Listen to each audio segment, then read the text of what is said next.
The gavel came down so hard it cracked the edge of Judge Harlan Beaumont's oak table, and the sound of it silenced every last soul packed into the Redemption Creek courthouse. Every soul except Ida Quinn, who stood at the front of that suffocating room with her hands clasped behind her back, her spine straight as a rifle barrel, and her amber eyes burning with something that made even the bravest men in the territory look away. "Miss Quinn." Judge Beaumont's voice dripped with the particular brand of condescension that powerful men reserved for women who had the audacity to speak in rooms where they hadn't been invited. "You have now repeated this same testimony 3 times before this hearing, and I will tell you what I told you the first 2 times. Without corroborating evidence, without a credible witness, your account of what transpired on the night of September the 14th amounts to nothing more than the unsubstantiated grievance of a woman who, by her own admission, was alone and unaccompanied on land she had no legal right to occupy." The murmur that swept through the room was ugly. Ida heard the words thrown like stones, half-whispered but meant to wound, hysterical, desperate, lying. Across the aisle, Silas Vance sat with the comfort of a man who had already counted his money. He was 61 years old, barrel-chested, silver-haired, and possessed of the kind of smile that never reached his eyes.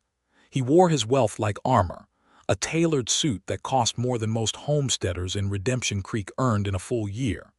Beside him sat his attorney, a slick man named Gerald Fitch, who kept smoothing his mustache and writing notes in a leather journal as though the hearing were a minor inconvenience between meals. Silas Vance had burned Ida's homestead to the ground. She had watched it happen from the ridge above, helpless and alone, the flames eating through the walls her father had built with his own hands, taking with them every document, every letter, every deed and certificate that proved her legal claim to 320 acres of the best grazing land in the county. And when she had ridden into town the next morning, soot-stained and hollowed out with grief, and told Sheriff Cobb what she had seen, he had looked at her with the exact same expression Judge Beaumont was wearing now. The expression that said, "We don't believe you, and we never will." She had filed for a formal land hearing herself. She had ridden 40 miles to the territorial offices in Callaway Flats and filled out every form. She had come back to Redemption Creek with nothing but her testimony and the clothes on her back, and she had stood in this courthouse and told the truth, clearly and without embellishment, 3 separate times, and every time she had been dismissed. But they hadn't counted on what she carried in her saddlebag this morning, and they absolutely had not counted on the man she had found.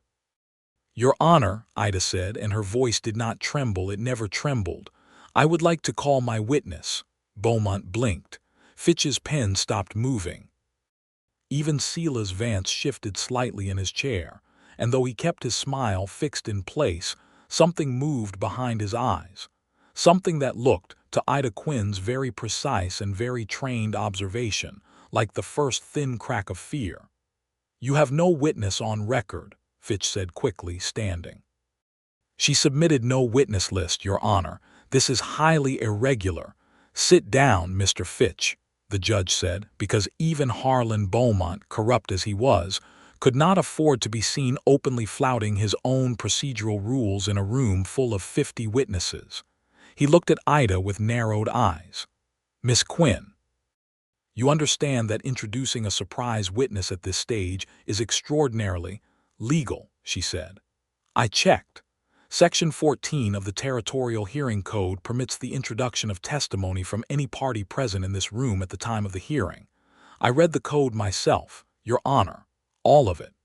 The silence that followed that statement was the particular silence of men who had underestimated a woman and were only just beginning to understand what they had done. Ida turned toward the door at the back of the courthouse and said, clearly and steadily, "You can come in now." It had begun 6 weeks earlier, on the morning after the fire. Ida Quinn was 26 years old that autumn of 1882, and she had lived on the Quinn homestead in the Painted Creek Valley her entire life. Her father, Thomas Quinn, had filed the original land claim in 1866 after coming west from Ohio.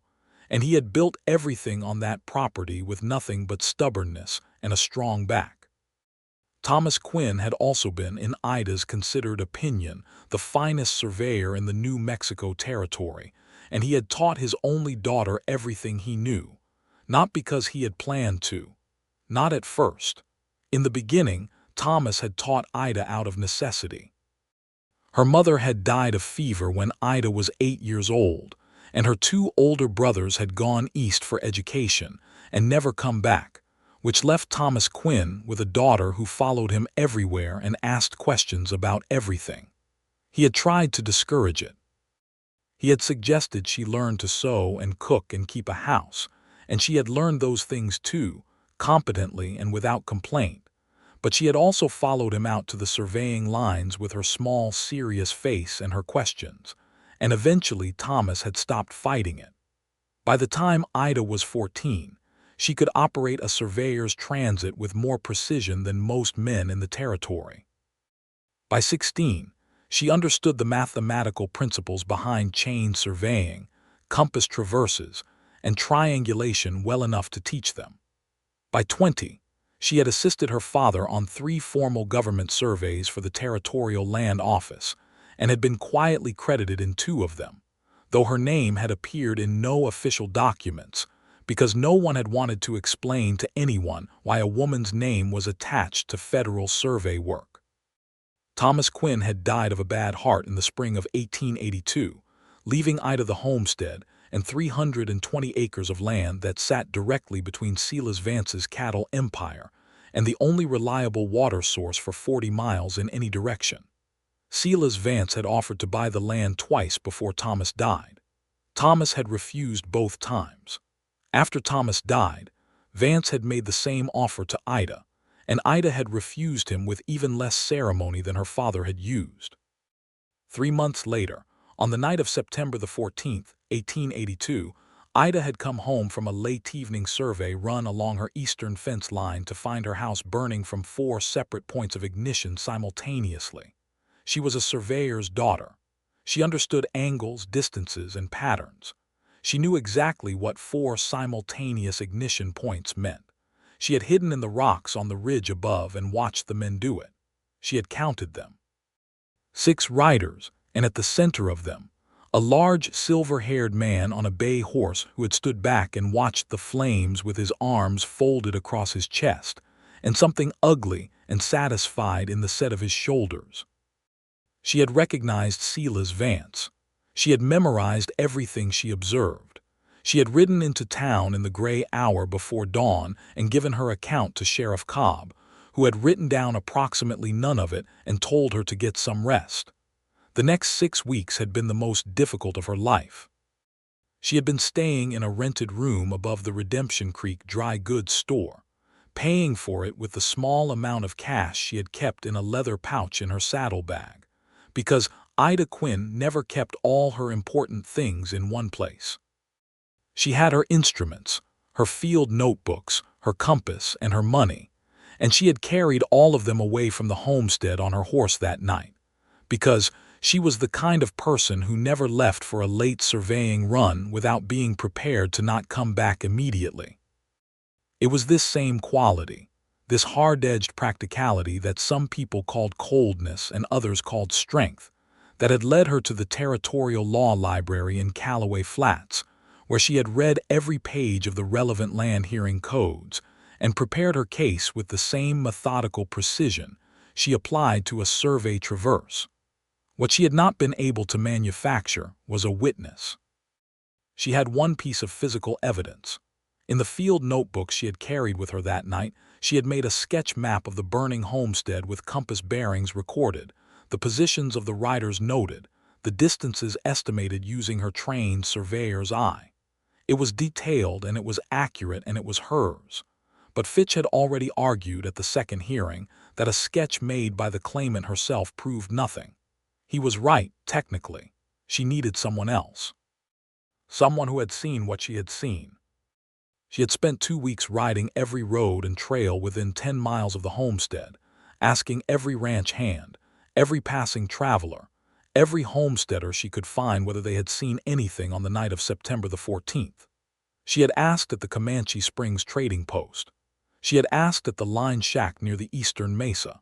She had asked at the Rocking V cattle camp, which she knew was owned by Vance, but she had ridden in anyway because she was not afraid of uncomfortable situations. She had found nothing. No one had seen anything, or if they had, they were afraid of Silas Vance and unwilling to say so. It was on a Tuesday morning, 3 weeks before the scheduled hearing, that she had ridden out to examine the ruins of her homestead for the 4th time, not because she expected to find anything new, but because she was meticulous, and because doing something was better than doing nothing. She had dismounted at the edge of the burned perimeter and was walking the ground in a grid pattern with her eyes down, the way her father had taught her to walk a survey line, when she heard a horse on the trail above the ridge. She looked up.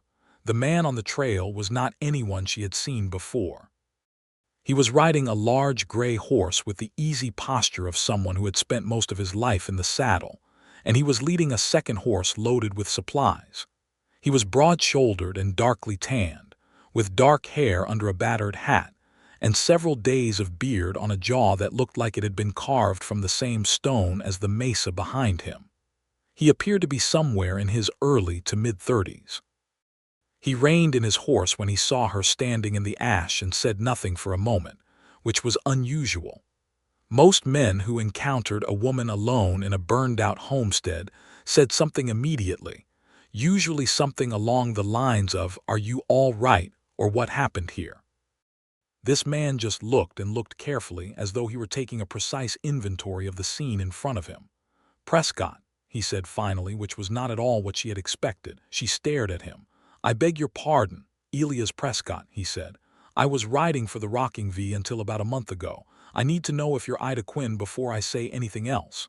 Every instinct Ida Quinn possessed went very still and very alert simultaneously. "Why?" she asked. He dismounted. He was taller than he had looked on horseback, which was saying something, and he moved with a deliberate quietness that reminded her of the way her father had moved through rough terrain, carefully and with purpose. He looped his horse's reins around a fence post that had somehow survived the fire and walked toward her with his hat in his hand. "Because I saw them do it," he said. "I saw what they did to your place, and I've been trying to decide for 3 weeks whether I was going to say anything about it." The silence between them stretched long and charged. Ida looked at him with her most precise and measuring gaze, the one she used when she was trying to determine whether a survey marker had been deliberately moved, the gaze that stripped away surface appearances and looked for underlying truth. "Why wouldn't you say anything?" she asked. "Because Silas Vance is not a man who forgets," Elias said. "And I have some things in my life I'm not interested in having Silas Vance pay attention to." "Secrets," she said flatly. "A dark past," he agreed, and said it simply, without drama, which oddly made her trust it more than if he had been defensive. "Nothing criminal, but things I'd rather keep quiet." "Then why are you here?" He was quiet for a moment. He looked at the ruins of the house, at the burned outline of walls that had once held a life together, and something moved across his face that she couldn't quite name. "Because I've been watching them take things from people for 3 years," he said, "and I decided I'm done watching." Ida Quinn studied Elias Prescott for another long moment. Then she said, "Tell me exactly what you saw," he told her. He had been riding the eastern fence line for the Rocking V that night, working late because Vance's foreman had ordered a full perimeter check before the autumn cattle drive. He had been on the high ridge trail when he saw the Quinn homestead below him light up from 4 separate points simultaneously, exactly as Ida had observed. He had counted 6 riders. He had recognized Silas Vance. He had stayed on the ridge and watched for nearly 20 minutes, memorizing everything. He had the kind of detailed, organized memory that Ida associated with men who had worked dangerous jobs in unforgiving country, where forgetting a detail could get you killed. He gave her landmarks, compass directions, timing, and descriptions of the riders that matched her own notes in 3 separate particulars she had not told him about. When he finished, she opened her field notebook and read him her own observations. He listened without interrupting. When she finished, he looked at the notebook and said, You recorded compass bearings from the ridge at night. I use a luminous compass, she said. My father bought it from a German instrument maker in Santa Fe. I take it on every survey run. He looked at her with an expression she couldn't immediately categorize. You were doing a survey run. At night. The last light on the eastern mesa is excellent for establishing reference points, she said. I do it regularly. He was quiet for another moment. Then he said, Miss Quinn, I'll be your witness. It was not that simple, of course. Nothing involving Silas Vance was ever simple. They spent the next 3 weeks in a collaboration that was strictly professional and deeply uncomfortable for reasons that had nothing to do with professional disagreement. Elias had been staying in a boarding house in the small settlement of Copper Ridge, 12 miles north of Redemption Creek, which was far enough from Vance's sphere of influence that he felt reasonably safe. He was not currently employed, having left the Rocking V after the fire, and he was subsisting on savings and occasional odd jobs at local ranches. He came to Redemption Creek 3 times in those 3 weeks to work with Ida on the details of his testimony, and each time he left quickly and by a different route, because both of them were very aware that Silas Vance had men in Redemption Creek who reported his movements to him. The first meeting happened in the reading room of the Redemption Creek Library, which was a small, dim, serious room above the post office that almost nobody used. Ida had reserved it for the afternoon under the pretense of needing reference materials for a survey job, and she had laid out her field notebooks and the territorial hearing code on the central table, and was reviewing her notes when Elias came in, removed his hat, and sat across from her. She noticed, in the way that she noticed things she would rather not notice, that he was more careful with the library's furniture than she would have expected from a man of his size. He sat without scraping the chair and set his hat on the table instead of dropping it. He had come in with a clear roll of paper tucked under his arm, which turned out, when he unrolled it, to be a detailed hand-drawn map of the area around her homestead. She looked at it for a full minute without speaking. You drew this from memory, she said. I've ridden that country for 3 years, he said. I know every trail and fence line between here and the eastern mesa. This is accurate, she said. She pointed to a feature on his map. This drainage here, you've marked it correctly at approximately 40 yards from the northeast corner of my original fence line. 38 yards, he said. I paced it once. There's a spring there in a wet year. She looked up at him. My survey notes say 37.5 yards. He looked at her map, then at his, then at her. Your measurement or your father's, he asked. Mine, she said. Something shifted in his expression. It was subtle, a slight adjustment around the eyes, a fractional change in the set of his jaw, the kind of thing most people would not have noticed. But Ida Quinn noticed things. It was not condescension. It was not surprise exactly. It was something more complex than either of those. It was the look of a man revising an assumption he hadn't known he was making. Miss Quinn, he said, how long have you been doing survey work? Since I was 14, she said. Formally since I was 20. He nodded slowly and looked back at his map, and he did not say anything further about it at that meeting, but she noticed that when they worked through the details of his testimony afterward, he stopped explaining landmark references to her and started speaking as though she already knew the geography as well as he did, which she did. The second meeting happened at a different location, a corner table at the back of Redemption Creek's only restaurant, chosen because it had 2 exits and a clear sight line to the main street. Ida arrived first and had already ordered coffee and a plate of cornbread by the time Elias came in, and she had her field notebook open and her pencil out. They were 2 hours into working through the legal requirements of his testimony when he said, somewhat abruptly, how did you get them to schedule a 3rd hearing? I filed a formal written objection to the conduct of the first 2 hearings, she said. I cited 6 specific procedural irregularities and submitted it to the Territorial Circuit Court in Callaway Flats, with a copy to the Territorial Governor's office. He stared at her. You cited it to the Governor's office. The Governor's Land Commissioner has been investigating Vance's acquisition methods for 2 years, she said. I found out about the investigation through the Territorial Records Office. I thought it would be useful for someone in that office to know that a land hearing involving Vance was being conducted irregularly in Redemption Creek. The look on Elias Prescott's face at that moment was one Ida found herself filing away in her memory with unusual care. It was pure, unguarded shock, followed immediately by something she might have called admiration if she had been paying less attention to the legal strategy she was trying to explain. "You set up a political pressure campaign," he said, "while you were preparing for the hearing, while you were living above a dry goods store on whatever you had in your saddlebag." "I had my instruments, my notebooks, and $43, she said. "It seemed like enough to work with." He laughed then, a short, genuine, unguarded sound that seemed to surprise him as much as it surprised her. It transformed his face entirely, replacing the careful watchfulness with something warmer, and Ida looked back at her notebook because she found that she didn't entirely trust herself to look at him when he was making that expression. The third meeting happened 4 days before the hearing, and it went badly. Not between them. Between them, everything was still professional, still careful, still operating at the precise and businesslike register they had established from the beginning.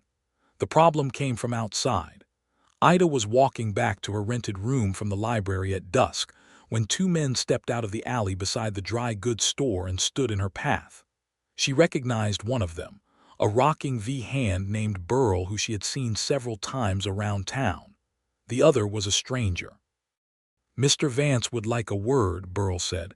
"Mr. Vance knows where the courthouse is," Ida said. "I'll see him there." "He means now," Burl said. "He's at the hotel. He just wants to talk." "I have nothing to say to Silas Vance outside of a formal hearing." The stranger shifted his position slightly, not threateningly, but deliberately in a way that changed the geometry of the conversation. Ida noted the shift, noted the distance to the nearest lit doorway, and kept her expression exactly neutral. "Miss Quinn."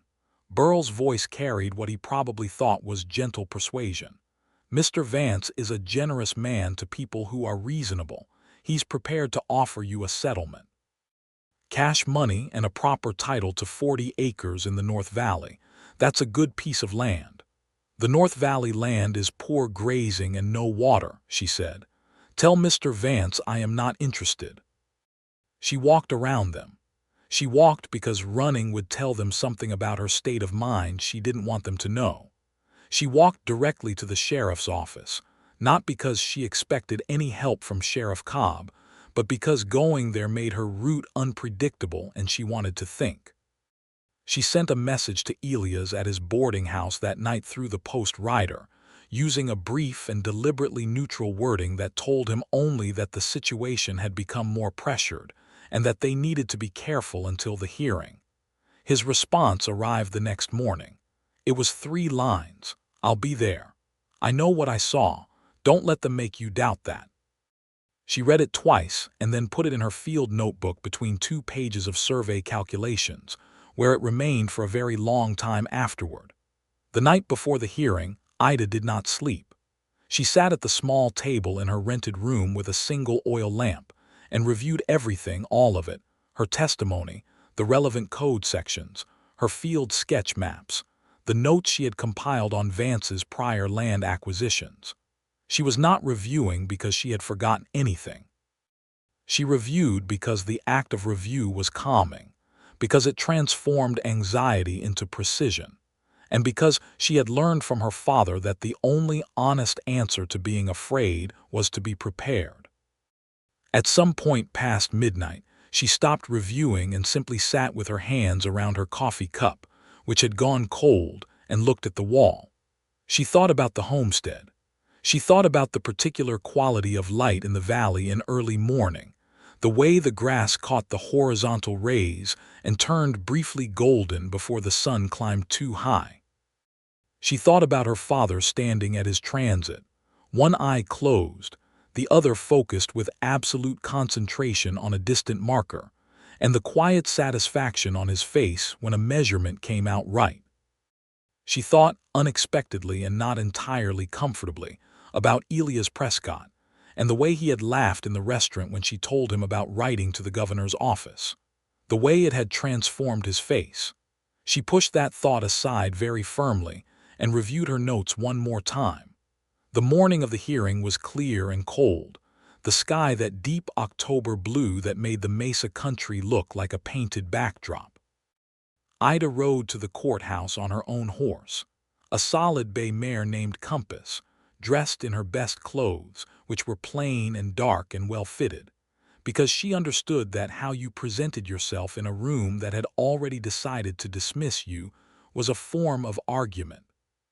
She had braided her dark hair with care and pinned it neatly, and she had her field notebooks in a leather satchel and the survey maps in a protective roll, and she had Elias' commitment in her mind like a fixed point on a compass bearing. He was waiting outside the courthouse when she arrived. He was wearing clean clothes and had shaved, which made him look younger and somehow more serious simultaneously, and he straightened when he saw her coming and gave her a nod that managed to carry both steadiness and something warmer underneath. "Ready?" she said. "Ready," he said. "They're going to try to discredit you," she said. "Fitch is going to ask about your employment history and your reasons for leaving the Rocking V. He's going to try to make it look like personal grievance against Vance." "I know," he said. "Your testimony needs to be specific, factual, and absolutely consistent with mine without looking rehearsed," she said. "The best way to do that is to answer only exactly what is asked and nothing more." "Ida," he said, and it was the first time he had used her given name, and she was absolutely not going to let it mean anything at this precise moment. "I know how to tell the truth. I've been doing it my whole life, even when it cost me." She looked at him for one moment. "So have I," she said. They went inside. Now the moment had come. The room was packed with the particular energy of people who expected a public humiliation and had come to witness it. Ida had counted them as she walked in. 53 people in the gallery. 4 of them she recognized as Vance's men. 2 of them she recognized as Territorial Land Office employees.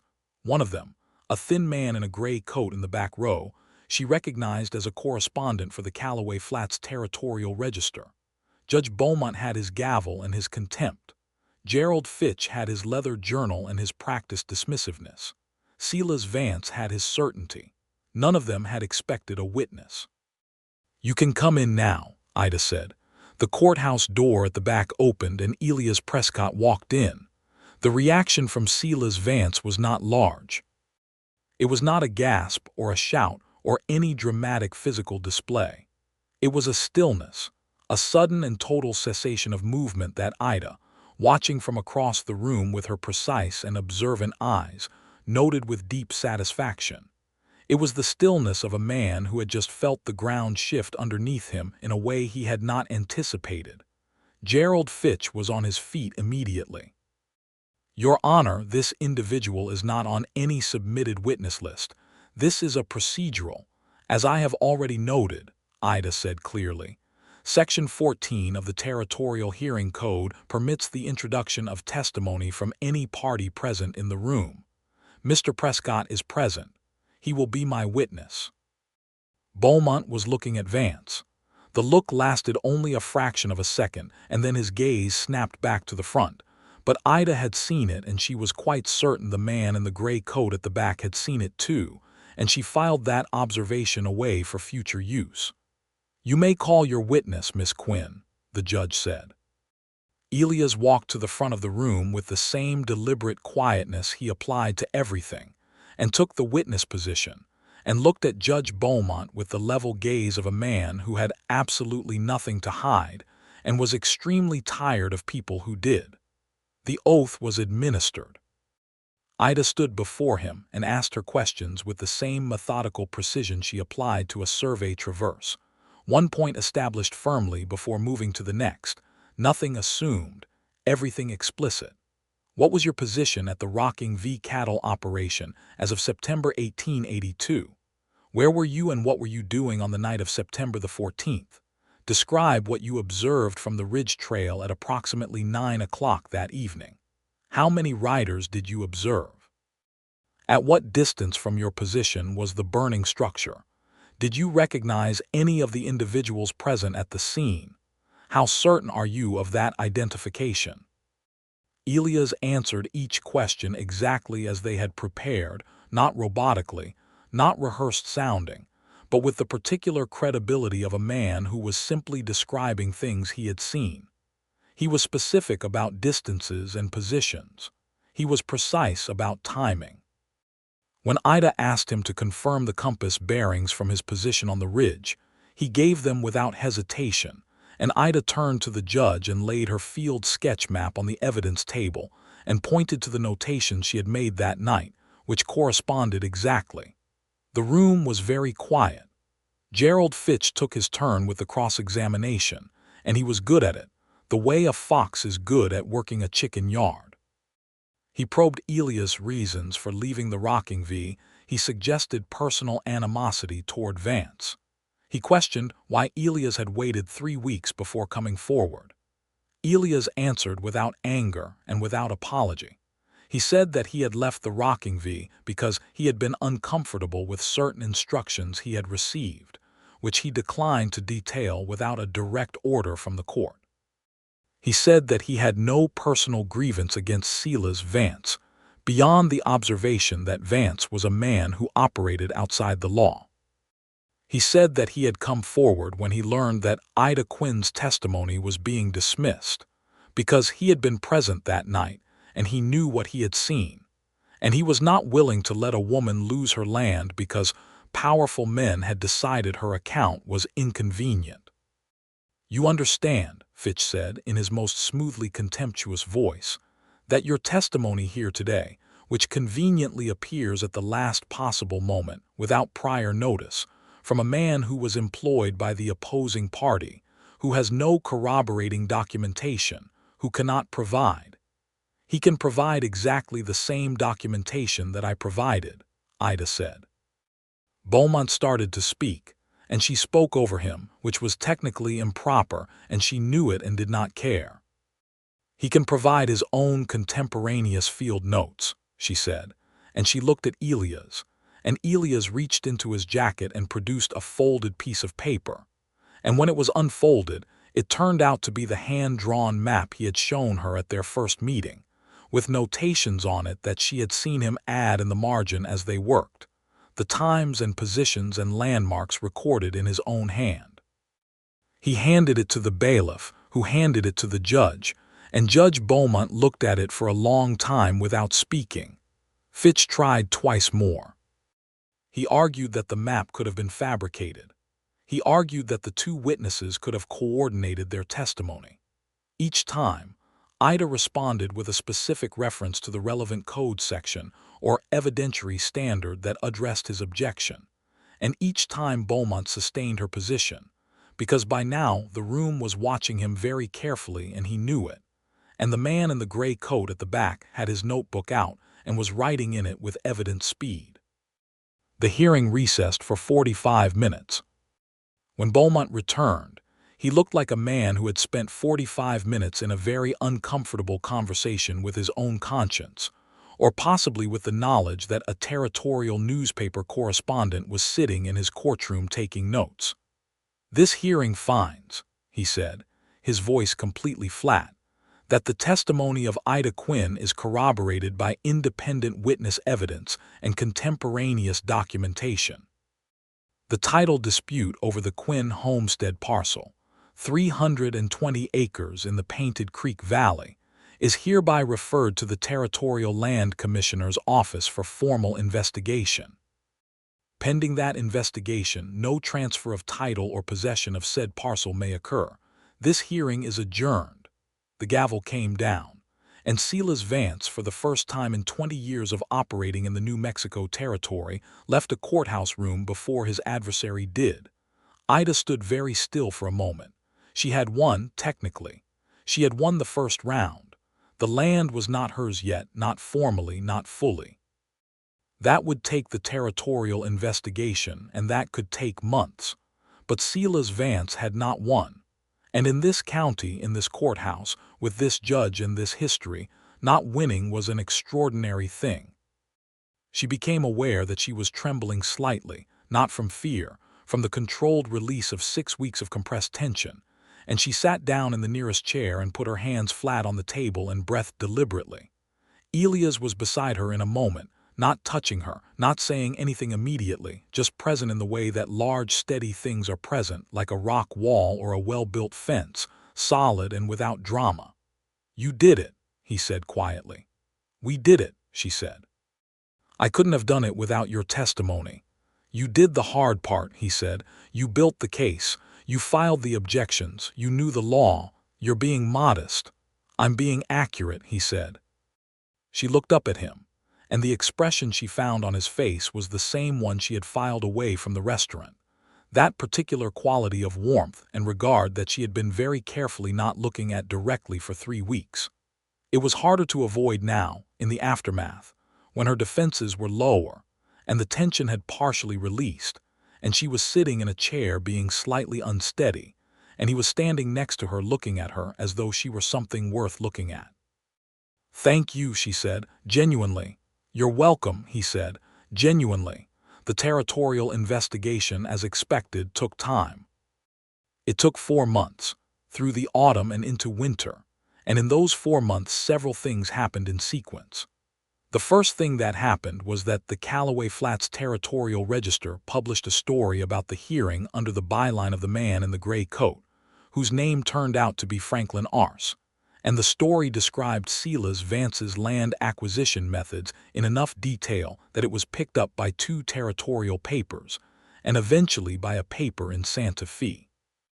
The Territorial Land Commissioner, a man named Delaney who had been investigating Vance for 2 years and had found it difficult to build a case because witnesses kept becoming unavailable, sent 2 federal agents to Redemption Creek in October.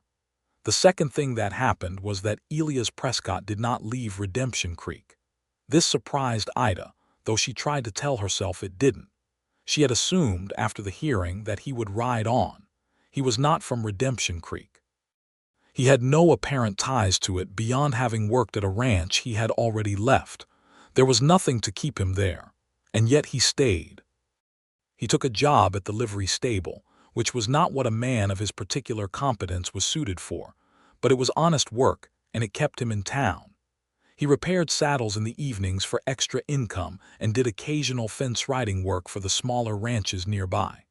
They ran into each other regularly in the way people run into each other in small towns, at the store, at the restaurant, at the post office.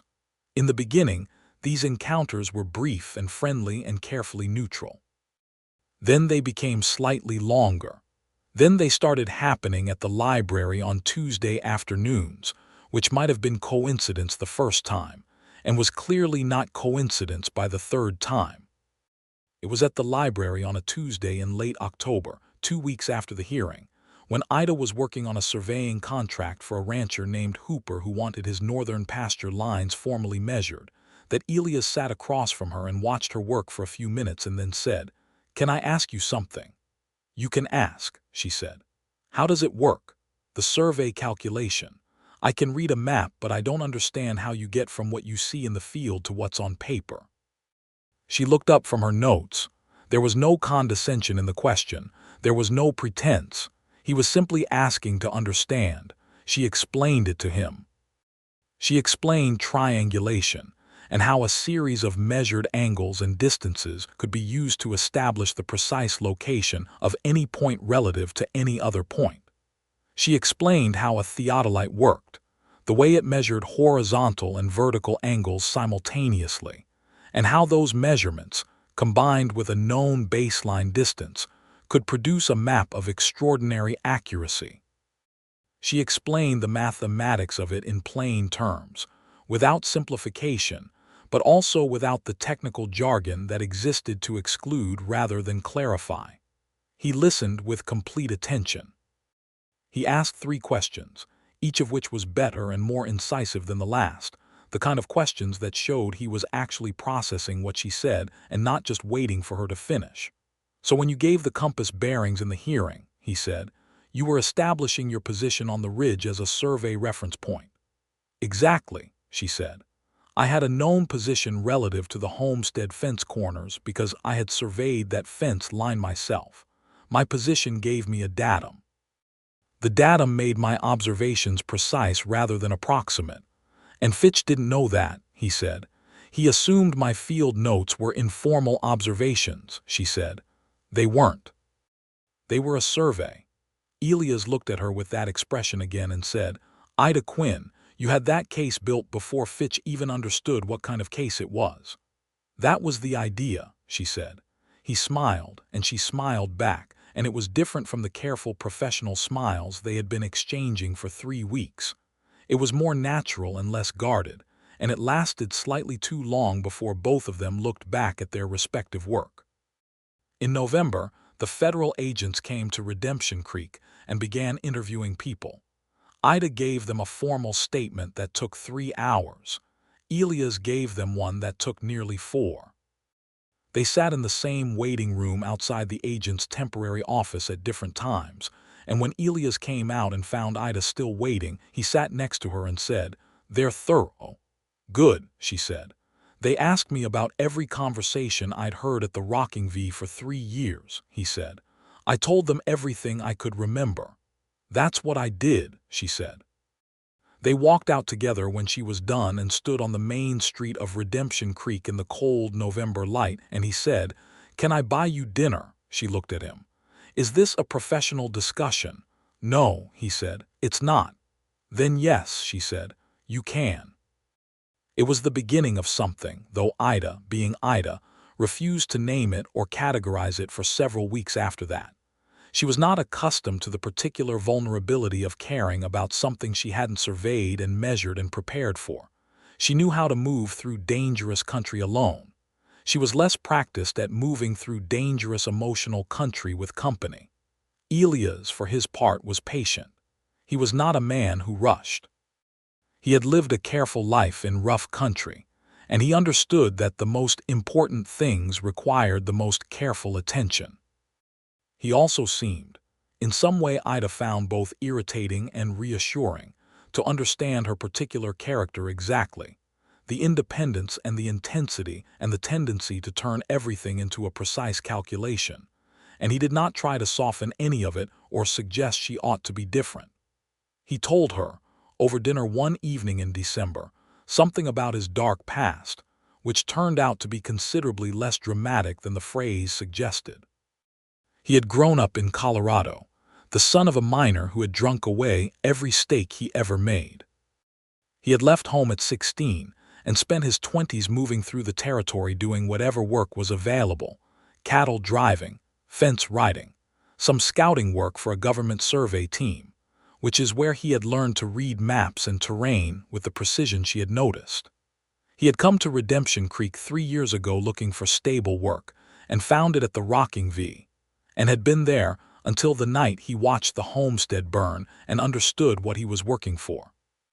The dark past, Ida said, is that your father drank and you grew up poor, and that I worked for Silas Vance for 3 years without doing anything about what I saw, he said. That part bothers me more than any of the rest. You did something about it, she said. Eventually, he said, you had to lose your home first.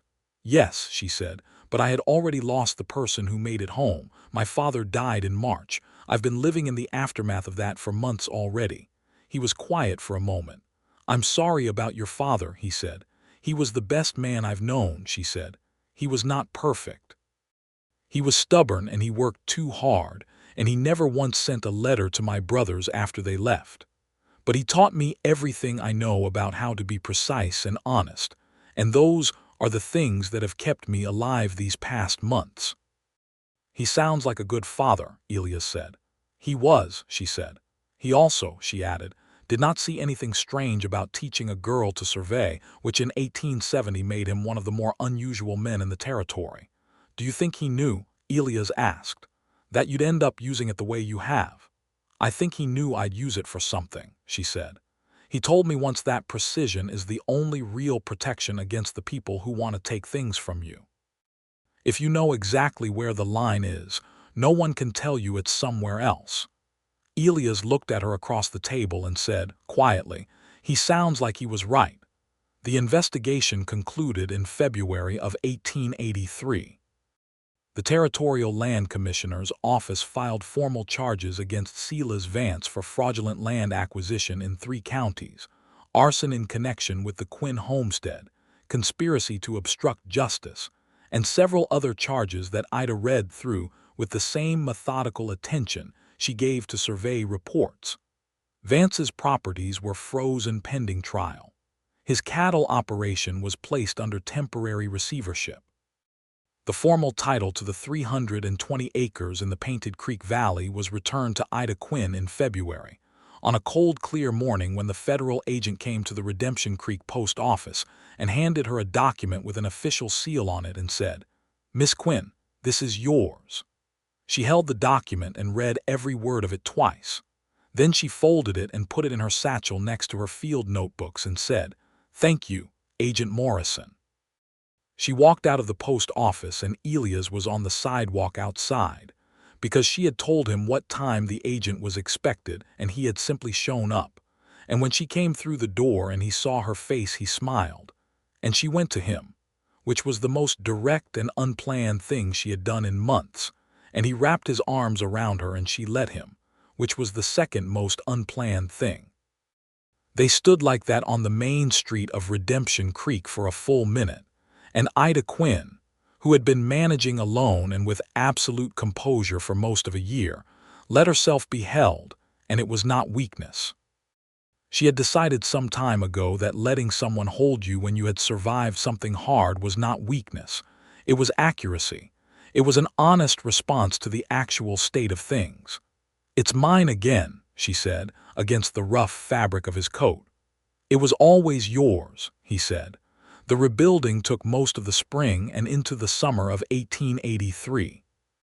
Ida had money from 2 surveying contracts she completed in the winter, and additional funds from a formal payment the territorial government made as part of the settlement process. She hired a local carpenter and 2 laborers, and she was present at the construction site every day, not just watching but working alongside them, because it was her home, and she was going to build it with her own hands as much as possible.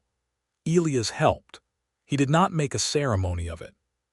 He was simply there on his days off from the livery, doing the heavy carrying and the foundation work and the fence posts, and in the evenings he and Ida sat on the raw lumber of what would eventually be a porch and drank coffee and talked about the construction progress, about the land, about whatever either of them thought of, and it felt, in the way that very natural things feel, completely inevitable. He told her one evening in April, with the sunset turning the mesa behind them into shades of copper and rose, that he had been saving money since October. "For what?" she said. He was quiet for a moment in the particular way he used when he was being careful about something. "I've been thinking about ranching," he said. "There's a 40-acre parcel on the north edge of your boundary, creek access, decent grass, it's for sale." She looked at him. "I know that parcel," she said. "I surveyed it for old Hector Meade about 4 years ago." "Would you object," he said carefully, "to having a neighbor on that parcel?" She looked at the sunset for a moment. "That would depend," she said, equally carefully, "on the neighbor." He turned to look at her. She was already looking at him, which meant they were looking at each other in the clear April evening, with the mesa going copper behind them and the new frame of her house rising to their right. And there was a moment where the precise and professional register they had been maintaining since October simply stopped being sustainable. "Ida," he said. "Elias," she said. "I'm in love with you," he said. "I've been trying to decide the right way to say it for about 4 months, and I've concluded there isn't one, so I'm just saying it." She was quiet for a moment. "I know," she said. He blinked. "You know, I'm a surveyor," she said. "I measure things. I've been measuring this for 4 months. And," he said, "and," she said, "I am also in love with you, and I have been trying to decide whether that was a reasonable conclusion or an error in my calculations." "Which did you decide?" "I decided," she said, "that the most accurate measurements are the ones you take twice and get the same result both times." He laughed, and then he kissed her, which was both surprising and not surprising at all, because the most accurate measurements are the ones you already know before you take them. The summer of 1883 was the warmest Ida could remember. She finished the house in June and moved back into the Painted Creek Valley in the first week of that month.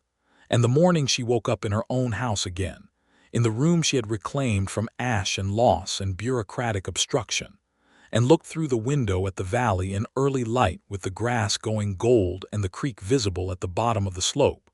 She felt something she could only describe as rightness, the satisfaction of a measurement that comes out exactly as it should. Elias had purchased the north parcel in May and was putting up his own small structure there, a modest house and a barn and a set of corrals, because he was starting his cattle operation small and with intention, the way he approached everything. He had bought a small herd in the spring, a dozen good cows and a bull, and was running them on his own grass while also continuing to do occasional work for neighboring ranchers to keep income steady until the cattle produced returns. They saw each other every day.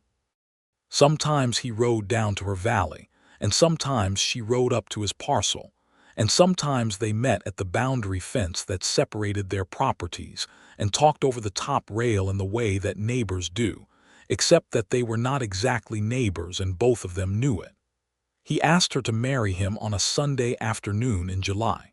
He did not make a large occasion of it.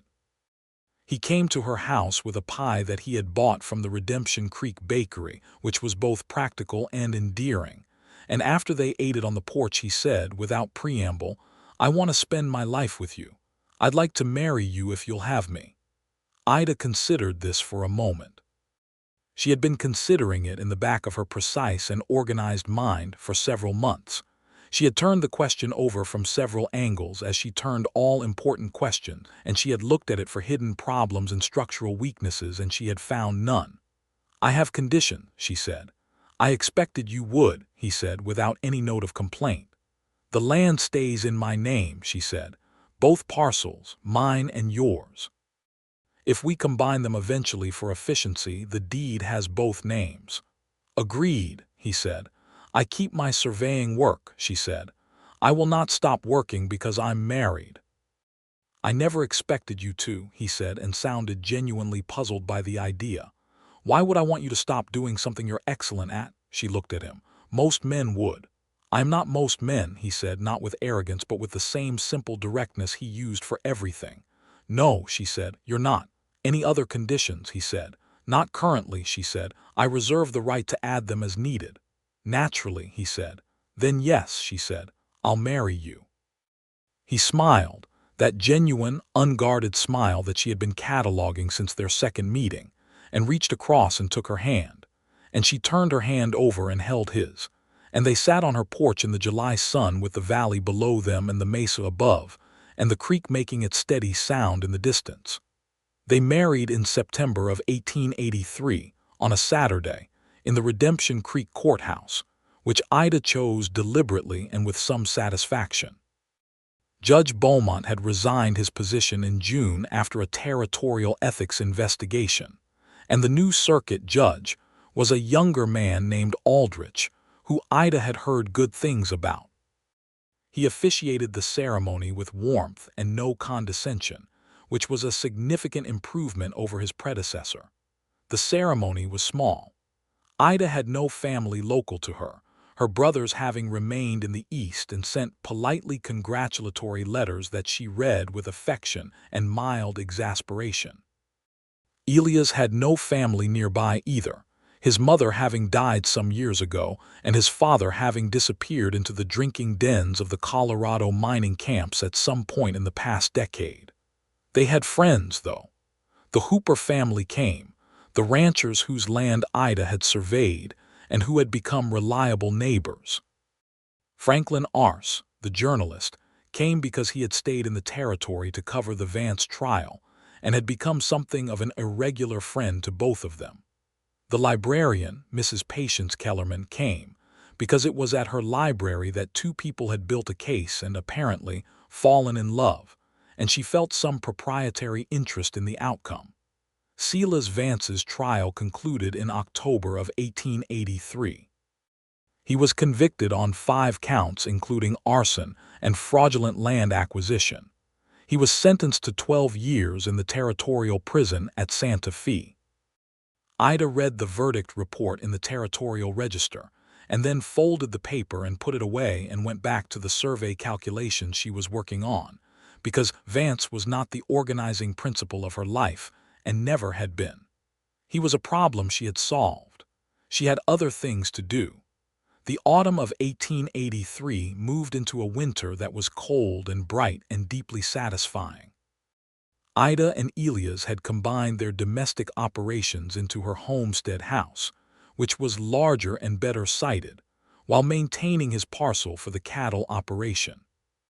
She surveyed and mapped the full extent of both properties in November, and produced a combined plat map of exceptional quality that she filed with the Territorial Land Office and kept a copy of in her field notebook, between careful pages.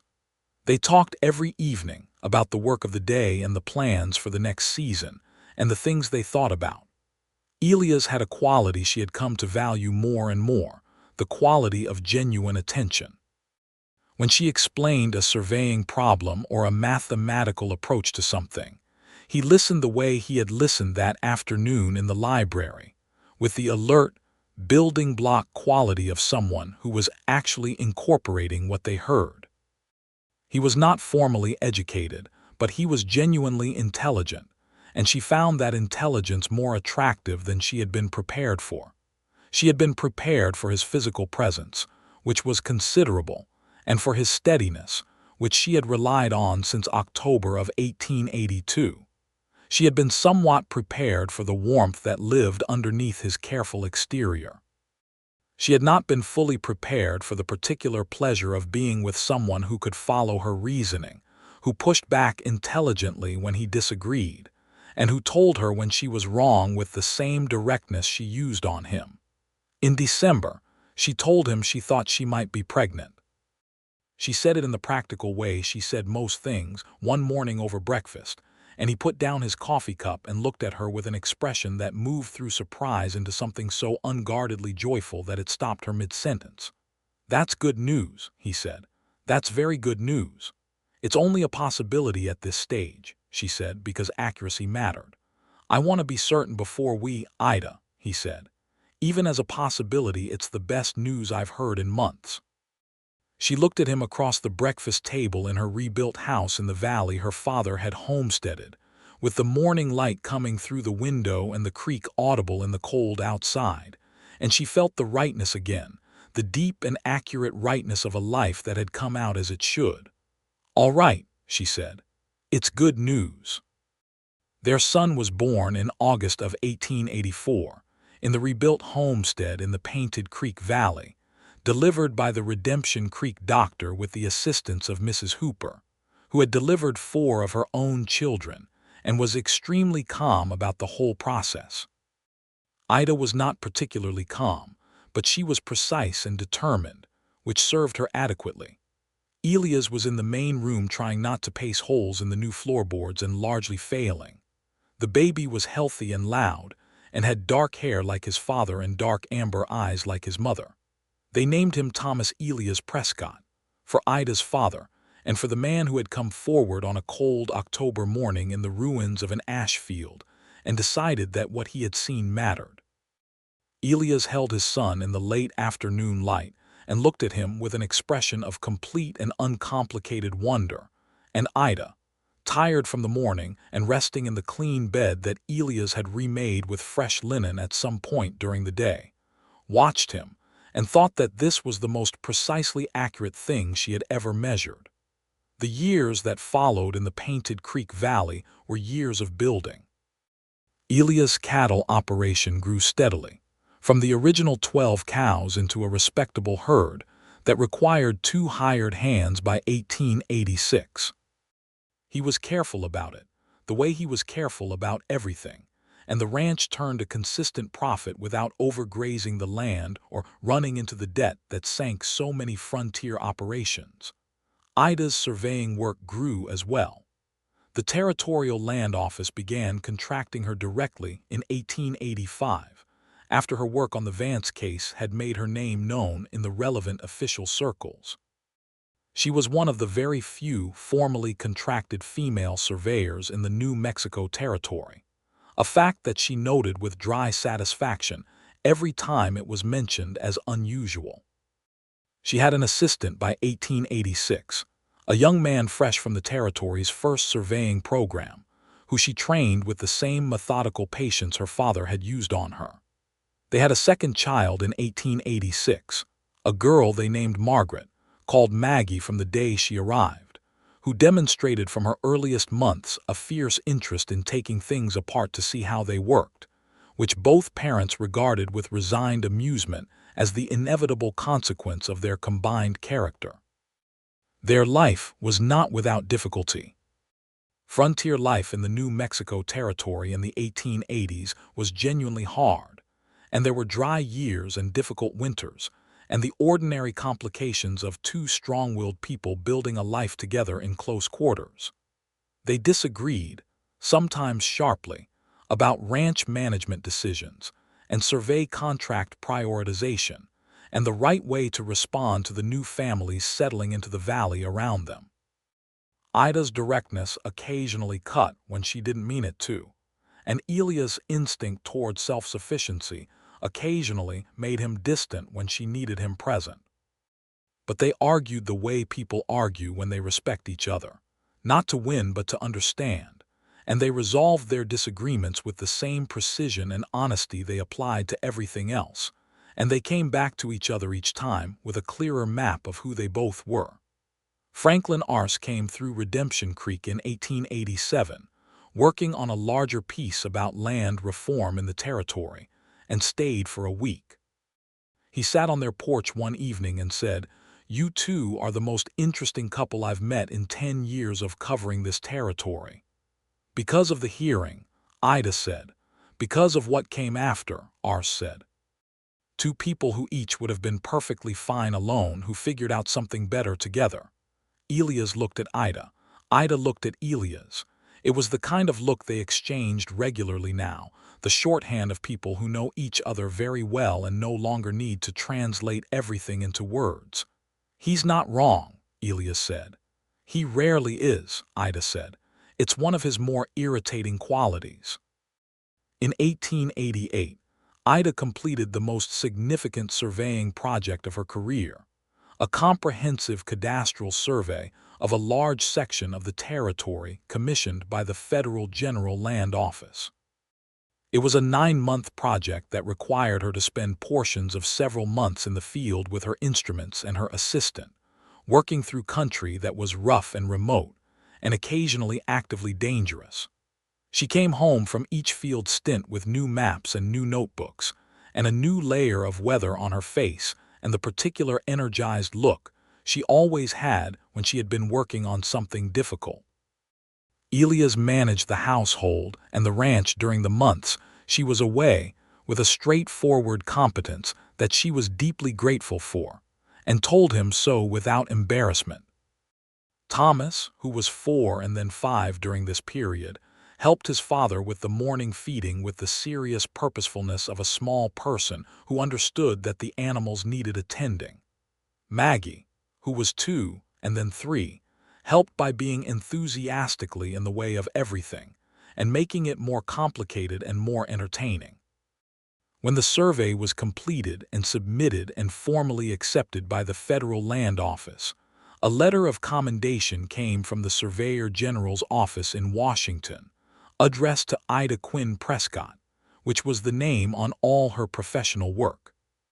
It was the first time a letter from a federal office in Washington had been addressed to a woman in a professional rather than social capacity in her particular corner of the territory, and Ida read it twice and then pinned it to the wall above her survey table, where it stayed. That evening, Elias read the letter and then looked at her for a long, quiet moment and said, "Your father would have been extremely proud." She could not think of a more accurate thing for anyone to have said, and she could not entirely speak for a moment, which was unusual for her. She looked at the letter on the wall and at the valley through the window, and at the man across the table who had come forward on a cold October morning because he had decided that what he had seen mattered, and she thought about all the things that had arrived from that beginning. "I know," she said. "I think he would have liked you." "You think," Elias said. He liked people who told the truth even when it cost them, she said. He said those were the only people worth knowing. He had a fairly small circle of friends as a result. Smart man, Elias said. Extremely, she said. Thomas came in from outside at this point, covered in some unidentified substance and extremely pleased with himself.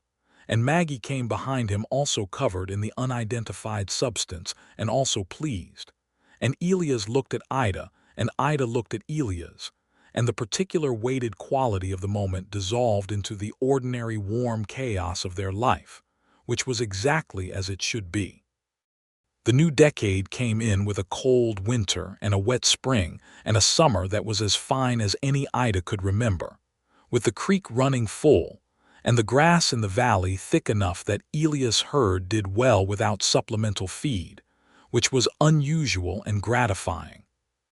Their third child arrived in the spring of 1890, another boy they named James, called Jamie, who arrived with a composure his older siblings had not possessed and lay in his mother's arms looking at the ceiling with an expression of mild philosophical interest.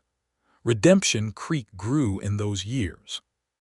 New families came into the valley, drawn by the land and the water and the slowly improving legal situation, as the territorial government worked through the reform agenda that the Vance case and the land commissioner's investigation had accelerated. There were new houses and a new school and eventually a second church and a hardware store, and all the incremental architecture of a place becoming permanent. Ida had been one of the first voices in the valley to argue for a school. She had argued it at a community meeting in 1885 with the same methodical and evidenced approach she used for everything else, citing costs and construction requirements and curriculum standards. And the school had been built in 1886, and Thomas had attended it from the beginning, and Maggie from the year after, and Jamie would go when he was old enough. And Ida felt a particular satisfaction about this that was different from the satisfaction of a survey completed correctly. Softer and more diffuse, and no less real. She sat on her porch on a September evening in 1890, watching the light on the valley go through its evening progression, copper and rose and deep gold, with Jamie asleep in his cradle inside, and Thomas and Maggie playing in the yard below with the unself-conscious absorption of children who live outdoors. Elias came and sat beside her with 2 cups of coffee, because it was their habit of years, and handed her one without asking, because they were past the point of asking about such things. The valley was very quiet in the way that places are quiet when they are full of living things. The cattle moved in the lower pasture. The creek made its constant sound. An evening bird called from the direction of the old oak by the eastern fence, the same oak she had measured in her first survey of this land, back when she was 20 and her father was alive and the world had been a simpler shape. "Elias," she said. He said. "Do you ever think about what would have happened if you hadn't come to the homestead that morning, after the fire?" He was quiet for a moment. "I think about it sometimes," he said. "I think about the 3 weeks before it when I was trying to decide." "What made you decide?" she asked. She had never asked, not exactly, not in these terms. He looked at the valley for a while before answering. "I had been watching Vance take things from people for 3 years," he said. "Land, livelihood, dignity. I had told myself it wasn't my business, that I had my own problems, that one man couldn't make a difference anyway." He paused. "And then one morning I thought about the fact that you were alone, and you'd lost everything you had, and you were still going to the courthouse and standing up and saying what was true, with nobody behind you. And I thought that a woman like that deserved someone behind her." She looked at him. "A woman like what?" "One who won't stop," he said. "One who knows exactly what she saw and won't pretend otherwise just because the room is against her." She was quiet for a moment. The valley light was deepening now, the sky above the mesa turning the particular blue that preceded full dark, and the first stars were becoming visible. "I want you to know something," she said. "I have never needed saving. I was going to win that hearing one way or another." "I know," he said, and meant it absolutely. "But," she said, Having you there was not something I could have calculated in advance, and it mattered to me. You have mattered to me every day since." He turned to look at her, and the warmth in his face in the evening light was the same warmth she had been cataloging since October of 1882, exact and familiar and still capable of doing something complicated to her chest. "You have mattered to me since the first moment I saw you standing in the ash of your homestead," he said, "taking measurements." "I was doing a grid search," she said. "I know," he said. "It was the most striking thing I'd ever seen." She laughed, which she did more often now than she had in the year her father died and the homestead burned, and he laughed, and they sat together on the porch of the house they had rebuilt in the valley that was theirs, while their children played below and the valley went to evening around them. Thomas came running up from the yard with something cupped in his hands, the focused energy of a 6-year-old with a discovery, and shouted, "Mama, look, I found a horned toad." "Don't squeeze it," Ida said automatically. "I'm not squeezing it, I'm being precise," Thomas said, which made both his parents look at each other with expressions they quickly concealed. Maggie appeared behind her brother and said with great authority, "I want to measure it." "You can't measure a horned toad," Thomas said. "You can measure anything," Maggie said with the serenity of someone stating a law of nature, which in the Prescott household it essentially was. Elias covered his mouth with his hand. Ida looked at the sky. "Come inside," Ida said, "and you can measure it on the survey table, and then you are releasing it back to where you found it." Maggie nodded with satisfaction. Thomas looked slightly put out, but also interested. They clattered up the porch steps and into the house, and Elias stood and held out his hand to Ida, and she took it, and they went inside together, into the warm lamplight and the sound of their children and the accumulated life of a place they had built from the particular raw materials of two people who had each decided, at a crucial moment, that what was true was worth standing up for. The years continued to be good. The Prescott Ranch became one of the steadier operations in the valley, never the largest but consistently well-run and honestly managed. Ida's survey work evolved as the territory approached statehood, the formal political process that would eventually come in 1912, though none of them knew the precise date yet in 1890, and the demand for precise legal surveys of land holdings increased with every year. She expanded her practice, took on a second assistant, and eventually spent 2 weeks in Callaway Flats each year working with the Territorial Land Office on systematizing their records. Thomas grew into a careful, observant young man with his father's quietness and his mother's precision. He showed an early aptitude for mathematics that Ida cultivated without pushing, and by 10, he was helping her check calculations. Maggie grew into the force of nature she had been from birth, interested in everything, afraid of nothing, and firmly of the opinion that every injustice she observed required immediate and direct response, which her parents regarded with admiration and occasional exhaustion. Jamie grew into the family philosopher, thoughtful and unhurried, who asked questions that stopped conversations in their tracks and had a talent for understanding animals that Elias was quietly delighted by. They were a family the way a well-surveyed plot is a property, defined, real, established, and documented, not in official papers alone but in the accumulated evidence of years lived together with honesty and care. On a late autumn morning in 1891, 9 years after the hearing, Ida walked the eastern fence line of her original homestead parcel in the clean October light, just as she had walked it 100 times before. She carried her instruments from habit, the compass and the small notebook and the measuring tape, and she noted the fence posts and the markers and the landmarks with the same methodical eye she had always used. She came to the northeast corner where the drainage ran, 37.5 yards from the old fence stake, exactly as she had measured it. She stood there for a moment in the cold morning air and looked out across the valley at the house, white and solid against the grass, and at the trail of smoke from the chimney, and at the figure of Elias moving between the barn and the corrals with the unhurried competence of a man who knows his work and is satisfied by it. 9 years ago she had stood in the ash of everything her father had built and watched a silver-haired man ride away in the dark, and she had decided, with cold and furious precision, that she was not done, and she had been right. She took out her compass and took a bearing, just because she could, just because it was what she did, and it came out exactly right as the best measurements always did. She put the compass away and walked home. Elias was at the corral gate when she came around the side of the barn, and he looked up from the fence rail he was examining and said, "Anything need fixing out there?" "Nothing," she said. "Everything is exactly where it should be." He smiled at her across the fence rail, and she smiled back, and it was true. Everything was exactly where it should be.